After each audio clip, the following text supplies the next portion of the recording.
But in 2001, suddenly the media paid some interest, because then something appeared that was almost impossible to overlook. Right behind me is Britain's largest radio telescope, the Chilbolton Observatory. And here it was that the greatest sensation in the crop circle history was to appear in the fields right in front of the telescope. On the morning of 14th of August 2001, a formation was discovered which was different from any other previously seen. From the ground it looked like a tangled mess, wisps of crops spread around in no system.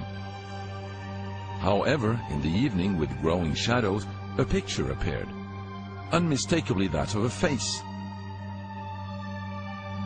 That picture represented a whole new technique, a screen technique, the same that's used for printing a picture on paper. 3 days later, the face was joined by something that looked like a data strip. Rows of counters made out of standing and flattened crop. But soon an astonishing similarity is discovered. In 1974, the astronomer Carl Sagan composed a message that NASA sent into space from the Arecibo telescope in Puerto Rico.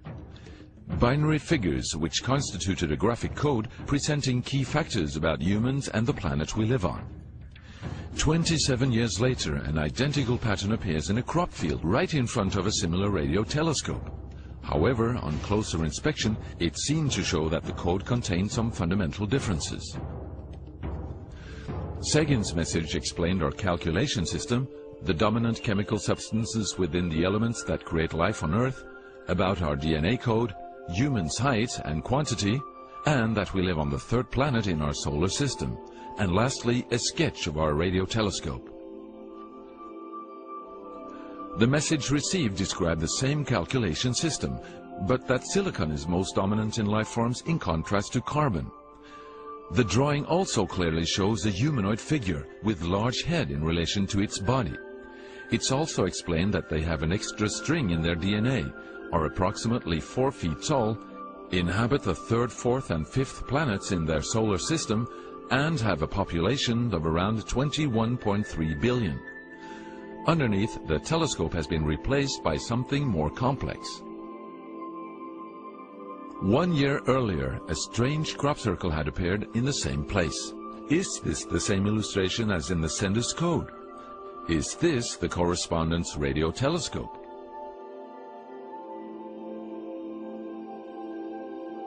If this is not an extremely clever and well-calculated joke conducted by humans, is it a serious response from an alien civilization? The Chilbolton crop formations really gave new life to the speculations of who is behind this. Is it aliens? Where do they come from? And what is their purpose of this type of communication? The following year, very nearly on the same day, a new picture appears that gives new force to the alien theory, this time in Crabwood, near the town of Winchester in Hampshire. Once again we see a face, but this time there is an unmistakable resemblance to something extraterrestrial. The picture also contains a print, somewhat similar to that of a CD, with something that appears to be a coded message. This formation also has a new type of design, this time with horizontal line patterns of variable thickness, similar to that of a TV picture. The message on the disc is similar to a spiral band built up of many boxes. But data expert Paul Weige manages to decipher the message. And I had to enlarge the disc quite substantially on the computer and run some image analysis over it to make it clear so that I could see what was a standing tuft and what was flattened. And while I was doing this, I noticed that every so often there was almost a mistake in the diagram. It was like there was a tuft, where the little square tuft, it had done sort of half size. I thought that's a bit odd, and it seemed fairly regular. I was going round, and I sort of counted up, and it was sort of literally every sort of 8 bytes or whatever. And I thought, oh, 8 bytes, and you know, from computer side, is obviously some sort of binary code. So then I did the straightforward thing. I just converted it into ASCII, which is the standard sort of computer language that you encode the alphabet in. And of course I then started to get words forming out, and I thought, oh, you know, getting somewhere here. So I then did the whole thing for the whole lot, and got this message. The message is in English and reads as follows. Beware with the bearers of the false presents and broken promises.